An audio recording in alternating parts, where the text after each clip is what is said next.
नमस्कार, आप देख रहे हैं इंडिया 360। आपके साथ मैं हूं अंजना। ओम कश्यप। अलीगढ़ के महिला कॉलेजेस में समाजवादी पार्टी के छात्र नेताओं के हंगामे के बाद सरकार ने अपनी कार्रवाई कर दी है। बदसलूकी की शिकायत लड़कियों ने खत लिखकर सीधे सीएम अखिलेश यादव से की थी।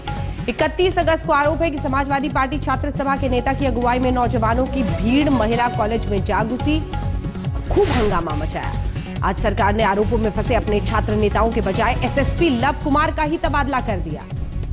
एसएसपी ने खुद छात्राओं से बात की थी और सुरक्षा का भरोसा दिलाया था, लेकिन दोपहर बाद खुद उन्हीं पर गाज गिर गई। कॉलेज में छात्रों से छेड़खानी का मामला था। अलीगढ़ के एसएसपी को पद से हटा दिया गया है। आज एसएसपी खुद छात्र नेताओं के खिलाफ जांच कर रहे थे, मिले थे उन छात्राओं से जिन्होंने शिकायत की थी उन छात्र नेताओं के खिलाफ, और इन्हीं पर गाज गिर गई। एसएसपी साहब का तबादला कर दिया गया है।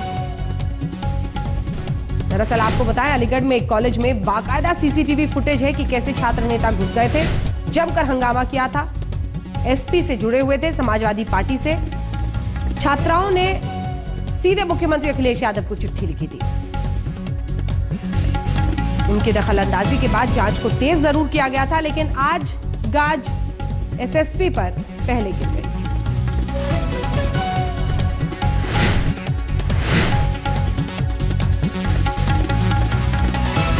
यही वो एसपी है जो छात्र नेताओं के खिलाफ जांच कर रहे थे। तो ये है उत्तर प्रदेश में न्याय व्यवस्था की सच्चाई।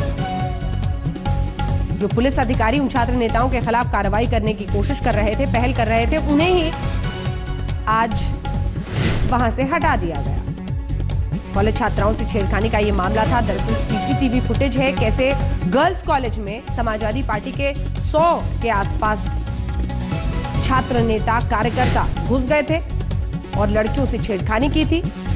तमाम लड़कियों ने गुस्से का इजहार करते हुए अखिलेश यादव से ये गुहार लगाई थी कि आप इनके खिलाफ कार्रवाई करें और ये मामला जल्द से जल्द हमें इंसाफ दे। अब ऐसे में यही वो एसएसपी हैं जो कार्रवाई कर रहे थे। ये देखिए सीसीटीवी फुटेज, बीच वाली तस्वीर में देखिए, ये गर्ल्स कॉलेज के अंदर की तस्वीर है जो आप देख रहे हैं, और ये समाजवादी पार्टी के कार्यकर्ता हैं जो कॉलेज के अंदर घुस गए हैं, लड़कियों के गर्ल्स कॉलेज में, और वहां पर खूब हंगामा इन्होंने किया। लड़कियों ने इस तरह से चिट्ठी लिखकर अखिलेश यादव से गुहार लगाई कि आप हमें इंसाफ दिलाइए, इनके खिलाफ कार्रवाई होनी चाहिए। इन लोगों ने गुंडागर्दी की, कॉलेज में घुसे, धमकी देते हैं, छेड़खानी करते हैं। जो एसपी इनके खिलाफ कार्रवाई कर रहे थे उन्हें ही आज हटा दिया गया।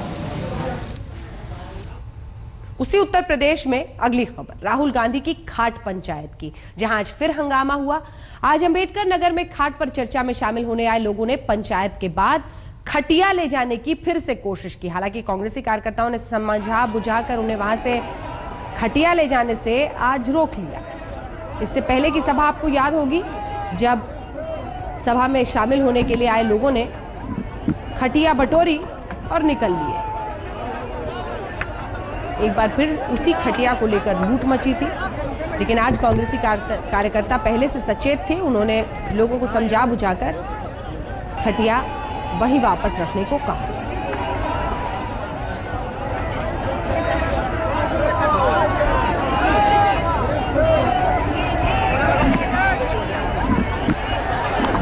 सभाओं में ये अनोखा आइडिया जिसके साथ राहुल गांधी आगे बढ़ रहे हैं। अंबेडकर नगर में दरअसल आज उनकी सभा थी।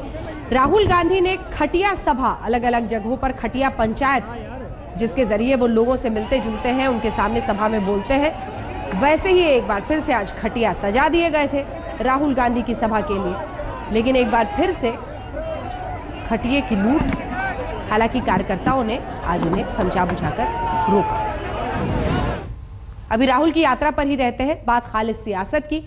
2017 के उत्तर प्रदेश विधानसभा चुनाव को लेकर राहुल गांधी सीरियस हो चुके हैं। जनता के बीच रहने के साथ साथ अब वो जनार्दन की दरबार में पहुंचे हैं। अयोध्या के हनुमान मंदिर में पूजा की, कई शहरों में रोड शो किया। 2017 में उत्तर प्रदेश की सत्ता के लिए सियासी जंग में जीत के लिए कांग्रेस कितनी फिक्रमंद है, इन दिनों राहुल गांधी को देखकर समझा जा सकता है। कभी किसानों के साथ चौपाल, तो कभी खाट पर चर्चा, और अब बजरंग बली की शरण में। कोशिशें तमाम हैं जनता का भरोसा फिर से जीतने के साथ साथ जनार्दन का आशीर्वाद भी जरूरी है। लिहाजा अयोध्या के हनुमानगढ़ी में ऊपर वाले के सामने हाथ जोड़े दिखाई दिए, माथे पर चंदन, गले में फूलों की माला और फिजा में मंत्रोच्चार। 26 साल के वनवास के बाद गांधी परिवार का कोई सदस्य अयोध्या में हनुमानगढ़ी मंदिर में दर्शन के लिए पहुंचा था। मंदिर के आसपास अच्छी खासी भीड़ थी और उत्साह मंदिर के पुजारियों में भी था। राम की नगरी में राहुल के लिए पीएम बनने का आशीर्वाद मांगा गया। मांझी से क्या उन्होंने मांगा? वो ये पूछा नहीं जाता है, ये तो गोपनीय बात होती है। कोई किसी से पूछता नहीं, बताता नहीं कि हम क्या मांगे क्या नहीं मांगे। वो मनोकामना तभी उसको गोपनीय रखा जाता, तभी मनोकामना पूरा होता है। हम लोग तो आशीर्वाद नहीं दे सकते, लेकिन हनुमान जी से निवेदन कर सकता है और आशीर्वाद तो हनुमान जी देते हैं। 1990 में राजीव गांधी सद्भावना यात्रा लेकर अयोध्या पहुंचे थे। इस बार राहुल गांधी ने एक कदम आगे बढ़कर हनुमानगढ़ी में शीश झुकाया। शायद भक्ति के रास्ते सियासी शक्ति अर्जित करने की इच्छा है। कहते हैं कि हनुमानगढ़ी के संकट मोचन में आकर दर्शन करने से हर संकट दूर होता है। राहुल गांधी की मनोकामना क्या थी ये तो किसी को नहीं पता, लेकिन सुबह मंदिर और शाम को दरगाह में दर्शन करके राहुल गांधी ये उम्मीद जरूर कर रहे हैं कि यूपी में कांग्रेस की चुनौती कुछ आसान होगी। बजरंगबली से गुहार के बाद कांग्रेस उपाध्यक्ष ने फैजाबाद में रोड शो भी किया। गाड़ी से ही माइक थामकर लोगों को संबोधित किया। अपनी यात्रा के बारे में, किसानों की यात्रा के बारे में, कांग्रेस पार्टी की यात्रा के बारे में बताना चाहता हूँ। महिलाओं के बारे में वो भी मैं थोड़ा कहूँगा। राहुल गांधी के तूफानी दौरे में अगला पड़ाव अंबेडकर नगर था।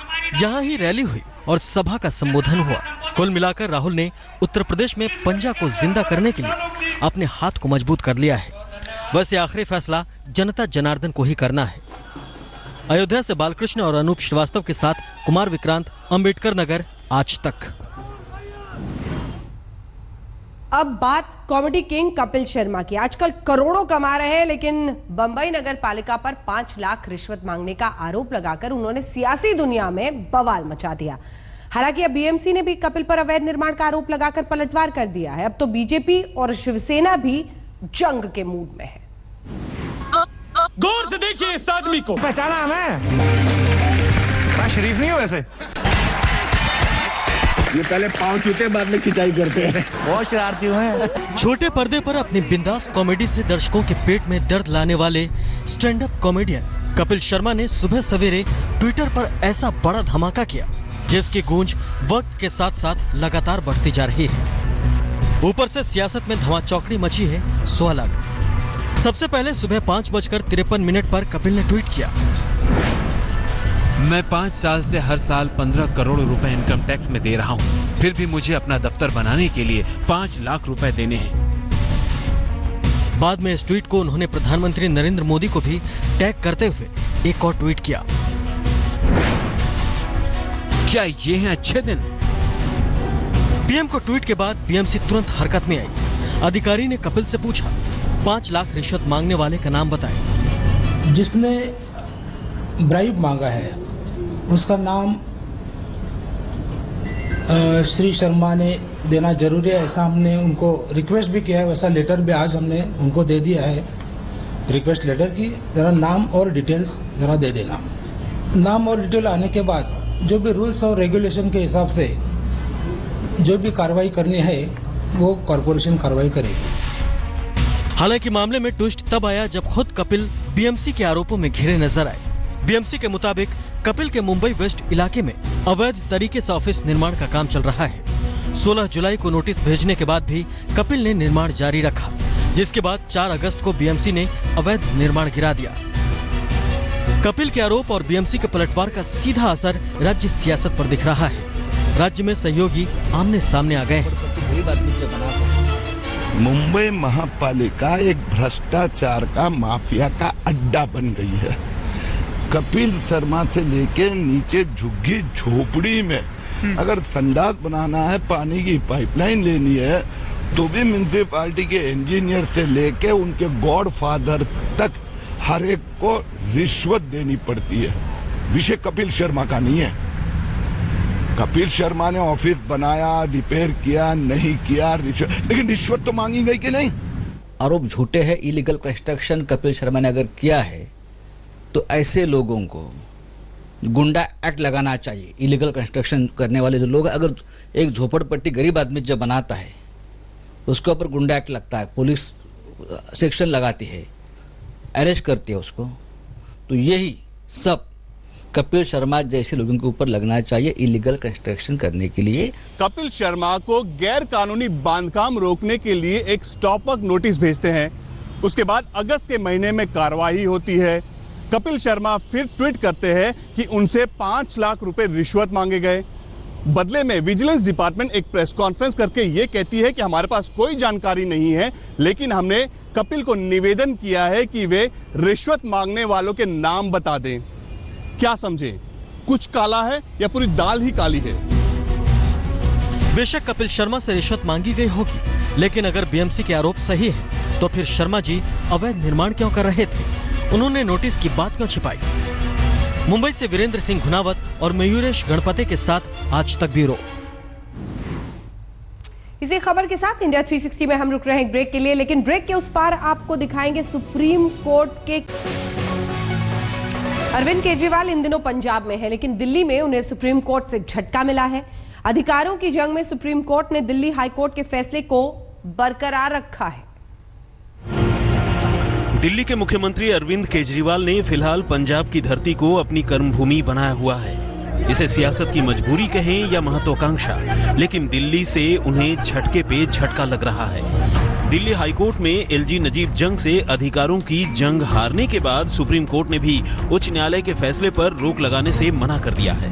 हालांकि मामले पर सुनवाई जारी रहेगी। दिल्ली में अदालत से झटका खाने के बाद केजरीवाल पंजाब में जनता की अदालत में हैं। 2017 विधानसभा चुनाव में फतह हासिल करने के लिए अमृतसर के स्वर्ण मंदिर में मत्था टेकने पहुंचे। वहां भी ऐलान किया, पंजाब जीते तो सौगातों की कमी नहीं होगी। आम आदमी पार्टी की सरकार बनेगी तो अमृतसर वर्ल्ड सिटी को होली सिटी का दर्जा दिया जाएगा, जहां पे ना शराब, नशा पता, सिगरेट, तंबाकू, मीट, ये चीजें इस एरिया में वर्जित होंगी। अपने पंजाब दौरे के दूसरे दिन आम आदमी पार्टी के संयोजक और दिल्ली के मुख्यमंत्री अरविंद केजरीवाल सीधे अमृतसर पहुंचे और उसके बाद सबसे पहला जो उन्होंने काम किया वो था अमृतसर के प्रसिद्ध गोल्डन टेम्पल यानी दरबार साहिब में आकर मत्था टेकने का। इन दो शहरों की तस्वीर को भी देखिए। लुधियाना में केजरीवाल के खिलाफ पोस्टर लगाए गए हैं जिनमें लिखा है कि दिल्ली वालों को भगाओ, पंजाब बचाओ। जबकि दिल्ली में बीजेपी ने केजरीवाल के दिल्ली से गायब रहने को मुद्दा बनाकर जबरदस्त प्रदर्शन किया। आम आदमी पार्टी के राष्ट्रीय संयोजक और दिल्ली के मुख्यमंत्री अरविंद केजरीवाल का पंजाब पहुंचते ही विरोध होना शुरू हो गया है। कल एक और जहां उनको भाजपा महिला मोर्चा और कांग्रेस और अकाली दल की महिला नेताओं ने चूड़ियां भेंट करके उनका विरोध किया था, आज हम देख सकते हैं लुधियाना की इन दीवारों में तरह तरह के पोस्टर लगाए हैं। तस्वीरें और खबरें बता रही हैं कि दिल्ली के केजरीवाल के लिए पंजाब की जंग आसान नहीं रहने वाली है। अमृतसर से रीमा पराशर और लुधियाना से मंजीत सहगल के साथ कपिल शर्मा, दिल्ली आज तक। इसी खबर के साथ इंडिया 360 में हम रुक रहे हैं ब्रेक ले लिए, लेकिन ब्रेक के उस पार आपको दिखाएंगे एक करोड़पति कातिल मां, नाखून से बेटी को मार डाला और एसी के डक्ट में छिपा दिया। देखते रहिए आज तक।